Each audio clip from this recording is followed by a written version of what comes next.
Good morning sa inyong lahat dyan. Good morning mga kasinggaw, good morning sa lahat na nanonood ngayon sa atin sa vlog nito.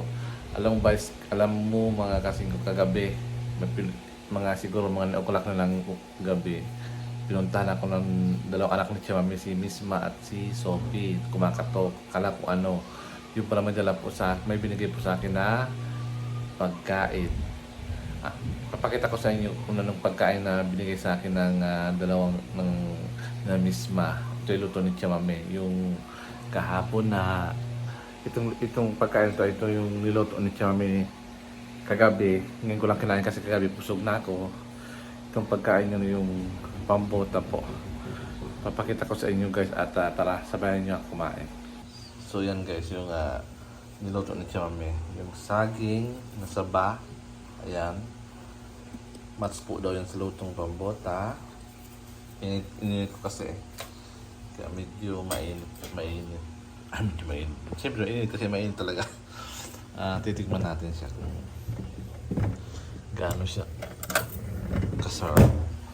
Ayan guys. Ang galing po ng takip. Ayan guys. Ito yun. Yung may na saging. Tapos ilalim niya. Ayan yung pambota. Ayan po. Na may crabs, na may manok, na may chicken, na may karne. Ayan. Ayan. Kailangan ko rin tanggalin kasi hugasan itong lagayan na to.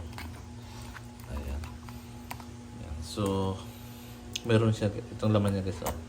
Meron siyang, ayan, yung balat ng baka. Meron siyang crabs. Meron siyang manok na matigas. Ayan. Ano pa? Ayan. Yan po yung laman. Tapos, ang matching niya po itong tinatawag na saba na saging sa atin. Yan. Saba po. Ayan. Ayan. Lalagay mo lang ganyan. Ayan.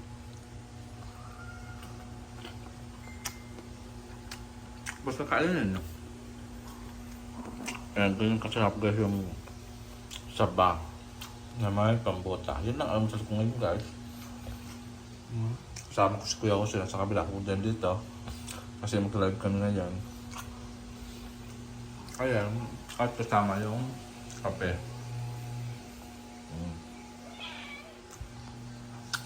Hindi ko alam kung kakainin to ni Kuya Jose. Ito nga foods na to. Ayan. Tapang ko muna. Tapos yung pusa ko, ayan. Yung pusa ko, si Picotina, na napakatakaw na niya kumain. Super takaw niya kumain, guys. Yan naman tila pang konti, pero punong-puno rin sa kanyang lagayan. So, ayan.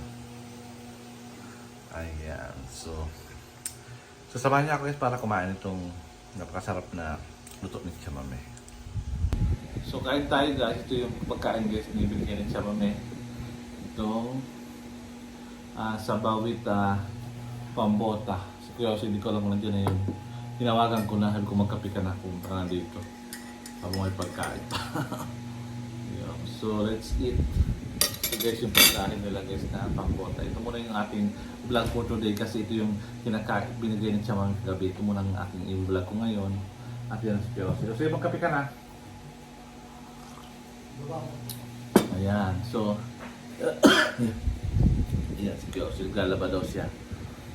Tingnan natin ilalagay natin siya dyan. Tapos paglagay dyan, kainin na, ganyan o. Alam mo ba daw? Alam niyo ba na yung mga anak ni Chamame umiiyak kasi gustong sila kumain ng ganito. Mga 3 oras nila pinipirito itong pagkain na to. Ito yung may miss na pagkain. At kumain siguro sila kagabi siguro mga 9 ng gabi, kumain kagabi sila. Kasi matagal nag-prepare itong pambota at pinapapanit siya mami. Pinalambot pa. Pero yung iba di man talaga malambot kasi ang gusto ng mga bata, mga duro na pagkain. Yung medyo may matigas na pagkain. Itong saging. Hilaw na saging ito guys. Tapos itong ah, yung manok na, yung sa ating native na manok, kasi mahilig sila sa mga matigas na pagkain ng mga manok. Kaya ito medyo matigas to guys sa pagkain nito. Kasi gusto nila yung inangat-ngat nila ng pagkain. Kung nakita mo si Nena, tapos si Beverly dun sa kukumba, ito yung kinakain nila. Na inangat-ngat nila yung mga karne na mga matigas doon. Gusto mo ito doon, gusto mo ito pinapay. Inangat-ngat nila. Kung may gusto mo ito doon yung karne doon, no? Init ko na yun eh. Ito yung saging. Ito yung saging to. Ayan. Ayan na po si Kiyose. Kumakain siya ng tinapay. So ayun, ito yung bigay namin kahapon dun sa Kabanatuan. Hi guys! Bread and noodles. Ayan, ayan. Pero kumain na siya dito, pero hindi masyado siyang mahilig sa ganitong pagkain. Yung kain siya, meron pagkain pa dun natira eh. Ang lasa niya, pambuta lang, kaso nag-mix yung mga pagkain kasi yung seafoods, tapos yung baka, tapos yung manok. Yung lasa niya, nag-iiba yung lasa niya, parang hindi ko ma-feel. Hindi pa pag ipabuta. Pero malasahan mo yung lasa ng pambuta, malasahan mo pa rin siya. Ayan, hindi pa nakita. Ayan, oh. Ito yung kinuha ko, ayun, oh. Yung pinakong pambuta. Yung manok, balat ng baka, tapos yung crabs na bili kahapon. Tapos ang matin niyan, ito yung saging. Nainit ko na rin. Oh. Napakarami na bigyan ng siya nila. Niyak mo si Romel, hindi pa pupunta. Kumain ka rito ng pambuto na bigyan ng siya mami. So yun lang guys, ang panat ngayon. Ang ating vlog for today. Ayan, mamaya mag-live na kayo pagkatapos nito. Ubusin ko lang to pagkatapos na kayo mag-live na kami. Kuyaw siya. Ang kapit tayo. Kape tayo, kape. Ito yung pusa ko na napakatakaw. May namoy ka naman. Ahap. Ano? Sarap yun. Sarap yung saging. Alam mo, kasi kami napakalis niya magluto. Malis siya magluto kaya walang problema kasi Rowell na sinusi kumakain talaga sila ng pugi. Kasi malis siya magluto siya, may basta-basta Aurora magluto. Talagang kinukuskusan niya, nilisan niya, tinatanggalin yung mga balahibo ng mga manok, ay yung manok tapos yung baboy o yung balahibo. Talagang mas malis pa nga sa amin yung magluto siya kami. Doon na lang, hindi na alam kung saan ang gila ang tubig. Pero alam ko, tubig na sa kripong binuluto rito, hindi na yung tubig sa ulan.